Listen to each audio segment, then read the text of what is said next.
Episode के start में हमें हमारा प्रोटैगनिस्ट दिखाया जाता है जिसे एक वुडन बॉक्स बनाने का काम मिला होता है। वो ये करना तो नहीं चाहता था पर वो आर्ट क्लब का मेंबर है इसलिए उसे ये करना पड़ता है। वहीं पर हमें एक लड़की को दिखाया जाता है जो उसे देख रही होती है। वो लड़का कहता है, मुझे पता है ये स्कूल के बाद यहाँ रुक कर अपने काम में कंसंट्रेट करना चाहती है पर मेरे इस काम की वजह से नहीं कर पा रही है, मगर इसमें मैं कुछ कर नहीं सकता हूँ। तभी वो लड़की उसके पास जाती है और बोलती है, एक्सक्यूज़ मी, तुम इसे गलत तरीके से कर रहे हो। वो कहता है, क्या? वो लड़की बोलती है, तुम्हारे काम करने का तरीका गलत है, देखो और सीखो। और उसके बाद वो बॉक्स बनाना स्टार्ट कर देती है और कुछ देर में बना भी देती है। वो ये देखकर बहुत खुश हो जाता है और बोलता है, ये शायद से एक क्राफ्ट मैन है। वो उसको बोलता है, थैंक यू, आपने मेरी बहुत मदद की है, क्या मैं आपकी कुछ मदद करूँ? वो लड़की बोलती है, कोई बड़ी बात नहीं है, बॉक्स मैंने बनाया क्योंकि मैं बनाना चाहती थी। वो बोलता है, क्या मैं आपकी स्केच बनाने में मदद कर दूँ? अगर आपको स्केच बनाने का मन नहीं हो तो वो अच्छा नहीं बनता है, मैं बना देता हूँ। और वो उसके लिए स्केच बनाना स्टार्ट कर देता है। तभी वो नोटिस करता है कि स्केच बुक थोड़ी अलग है और वो उसे पलट कर देखने की कोशिश करता है। तभी वो लड़की उसके फेस पर पंच कर देती है और बोलती है, किसी से बिना पूछे उसकी चीज़ नहीं देखनी चाहिए।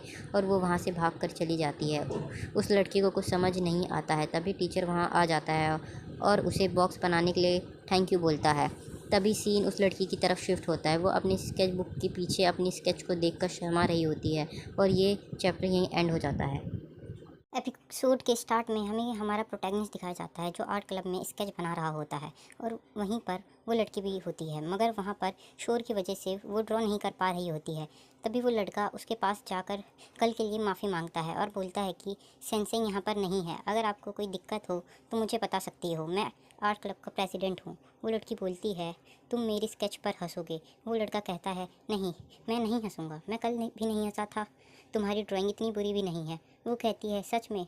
वो लड़का कहता है, हाँ सच में, और ड्राइंग को छोड़कर कल तुमने जो बॉक्स बनाया था वो भी बहुत अच्छा था, मेरे ख्याल से तुम एक प्रोफेशनल क्राफ्टमैन हो। वो लड़की कहती है, तुम मेरा मजाक बना रहे हो? वो कहता है, नहीं। फिर हमें दिखाया जाता है वो दोनों अपनी जगह पर बैठ के ड्राइंग कर रहे होते हैं। वो सोचता है, शायद मैंने उसे फिर से गुस्सा दिला दिया है। वो कहता है, मुझे उसके मामले में नहीं पढ़ना चाहिए, मगर उस लड़की को वो पसंद नहीं आता है। वो लड़का कहता है, तुम स्कूल के बाद भी यहाँ पर ड्राइंग कर रही हो, तुम शायद आर्ट कॉलेज में जाना चाहती हो। वो कहती है, नहीं, मैं आर्ट कॉलेज में नहीं जाना चाहती, मैं ड्राइंग इसलिए करती हूँ क्योंकि मुझे लगता है ये मेरे काम में मदद करेगा। तभी वहाँ पर बहुत तेज़ आवाज़ आने लगती है बगल वाले क्लब से। वो लड़की कहती है, इन्होंने मेरा दिमाग ख़राब कर दिया है, और वो वहाँ से चली जाती है। तभी हमें बगल वाले क्लब का सीन दिखाया जाता है। वहाँ का सेंसे उन्हें डांट रहा होता है और बोलता है, तुम्हें थोड़ा धीरे बजाना चाहिए, अगर एक और कंप्लेंट हमारे क्लब के बारे में कोई करेगा तो हमें डिसमिस कर दिया जाएगा। तभी वो लड़की वहाँ दिखाई जाती है और बोलती है, तुम इस ड्रम को ढंग से क्यों नहीं बजा रहे हो? क्या ये मसल सिर्फ दिखाने के लिए है? तभी वो लड़का उस क्लब के अंदर चला जाता है और बोलता है, क्या तुम इस क्लब की मेंबर हो?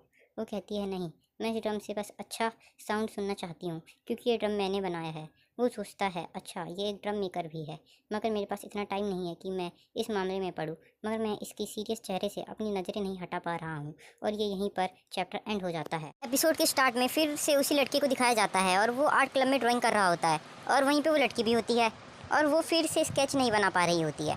वो लड़का उसके पास जाता है और बोलता है, तुम्हें वो चीज़ ड्रॉ करनी चाहिए जो तुम्हें बहुत पसंद हो। वो लड़की कहती है, मुझे बहुत पसंद हो। तभी सीन शिफ्ट होता है और हमें एक स्टोर दिखाया जाता है।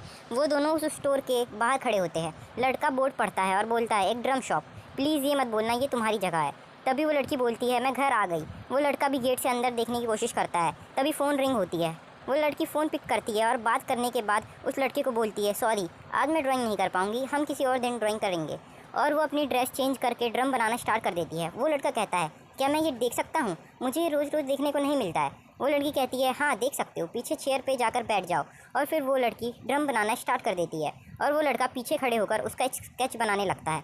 तभी वहाँ पर एक बुढ़ा आदमी आता है और बोलता है, तुम कौन हो? तुम बिना परमिशन के अंदर कैसे आ गए? तभी वो लड़की बोलती है, इसे मैं लेकर आई हूँ। वो आदमी उस लड़की को धीरे बोलने बोलता है और लड़के से बोलता है, तुम्हें क्या चाहिए? तभी वो लड़का सॉरी बोलकर वहाँ से भाग जाता है। रास्ते में जाते हुए वो लड़का बोलता है, अगर मैं थोड़ी देर और वहाँ रहता तो वो आदमी तो मुझे मार ही डालता। तभी उसको रियलाइज़ होता है कि उसने अपनी स्केच बुक वहीं छोड़ दी है। वो लड़का सोचता है, क्या होगा अगर उसने मेरी बुक देख ली तो? तभी शॉप का सीन दिखाया जाता है। वो आदमी बोलता है, स्केच बॉय, इसके स्केच देखने में अच्छे हैं। वो लड़की बोलती है, क्या? वो अपनी स्केच बुक यहाँ भूल गया है, आप किसी की परमिशन के बिना उसकी चीज़ नहीं देख सकते।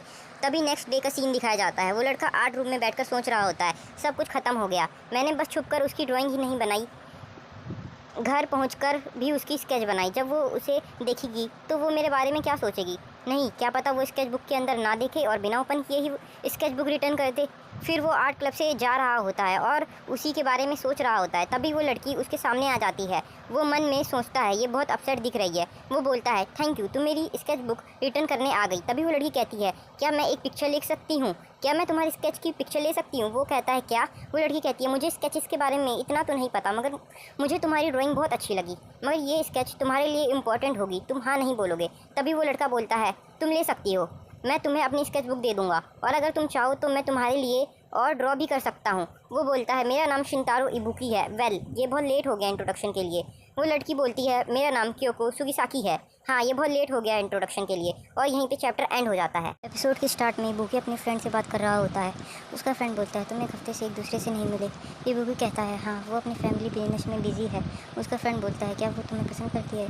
इबुकी कहता है पसंद मुझे नहीं, मेरी स्केचेस को वो पसंद करती है। तभी उसका टीचर वहाँ आ जाता है और उनके स्केचेस को अप्रिशिएट करता है। इसके बाद इबुकी को घर जाते हुए दिखाया जाता है। वो असाइनमेंट देख रहा होता है पर अपने फ्रेंड की बातें सोचते हुए जाता है। क्या वो मुझे पसंद करती है? नहीं, वो सिर्फ मेरे स्केचेस पसंद करती है। तभी सुगिसाकी उसको आवाज़ लगाती है इबुकी कुन। इबुकी कहता है सुगिसाकी-सान, आप यहाँ क्या कर रही हो? वो कहती है मैं अपने शॉप के लिए शॉपिंग करने आई थी। इबुकी सुगिसाकी को बताता है यहाँ पर उसका प्रिपरेशन स्कूल है।